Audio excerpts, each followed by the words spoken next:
allons travailler sur la question de l'identité, de la citoyenneté. Nous allons travailler sur la question des groupes armés parce que c'est un problème. Dans ce pays, chaque leader a une milice. Chaque général, officier supérieur a une milice pour des fins mercantiles. Nous devons arriver à clore ces dossiers d'insécurité en désarmant les groupes armés locaux, mais aussi en mettant fin aux groupes armés étrangers. Donc pour nous, cet accord cadre est très important. Ce n'est pas juste un papier, mais ça nous a permis à tracer un cadre et à circonscrire les matières que nous avons mis dans les protocoles. Et lorsqu'on va commencer la discussion sur ces protocoles, nous allons toucher toutes les matières.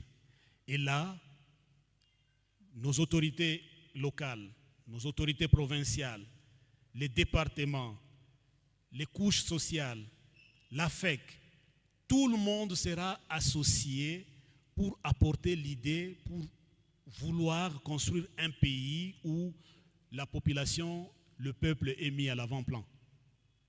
Et c'est là, jusqu'aujourd'hui, nous n'avons pas encore entamé une seule discussion de ce protocole ici.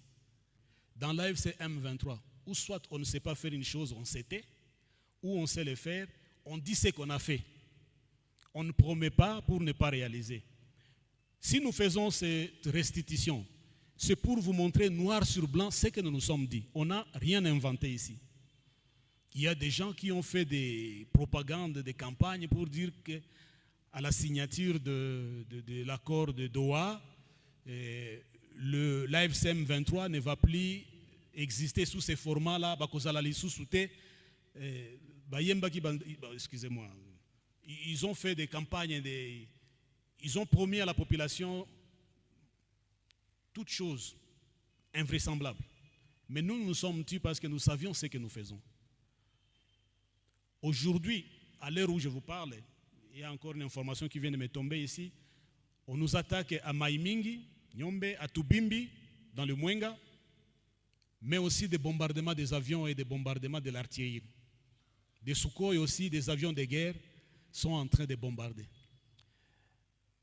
Pensez-vous que nous allons croiser les bras pour qu'ils continuent à nous bombarder? Je vous ai dit qu'à Doha, nous avions discuté en termes de partis. Et même le médiateur nous répétait que nous n'avons pas un penchant. Vous êtes des partis en conflit, vous vous êtes tirés dessus, vous avez des populations sous votre protection, vous êtes en train d'administrer, donc on vous prend d'égal à égal. On travaillait d'égal à égal. Raison pour laquelle même le bien fondé de cet accord cadre ici, partout vous allez lire que les partis s'engagent. On ne dit pas que c'est le gouvernement qui a le monopole de mettre en œuvre de ce que nous avons signé. Nous allons le mettre ensemble en œuvre. S'il faut travailler, on va travailler ensemble. S'il faut procéder à neutraliser les groupes armés étrangers ou quoi, ils font dans leur parti, nous faisons dans notre parti, jusqu'à ce que la paix totale vienne, alors on va parler sur d'autres choses. Tant que les groupes armés locaux ne sont pas désarmés, il y aura mort d'hommes, il y aura l'insécurité. Les gens ne peuvent pas circuler librement. Donc il y a des préalables à la mise en œuvre de tout ce que nous allons discuter. Et même les matières et les contenus, nous allons les discuter l'une après l'autre dans les protocoles. Raison pour laquelle nous avons dit toutes choses restant égales par ailleurs, dans les mêmes conditions et dans les mêmes circonstances, nous pensons que la situation est restée telle qu'elle est. Parce que jusqu'aujourd'hui, ils continuent à nous attaquer, nous continuons aussi à nous défendre. Et en nous défendant, s'il arrivait que nous prenions des entités, on ne va plus les relâcher.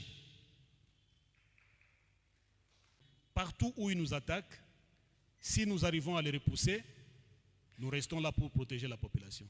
Lorsqu'ils nous repoussent, nous reculons aussi, ils restent là pour assiéger ou bien contrôler l'espace. Donc, c'est le rapport de force sur le terrain qui définira qui aura l'impérium de gérer une entité, qui aura le dessus pour protéger la population. Mais nous tous, dans l'accord cadre, on nous a dit, nous devons veiller à la protection de la population. Et cet accord cadre devra être mis en œuvre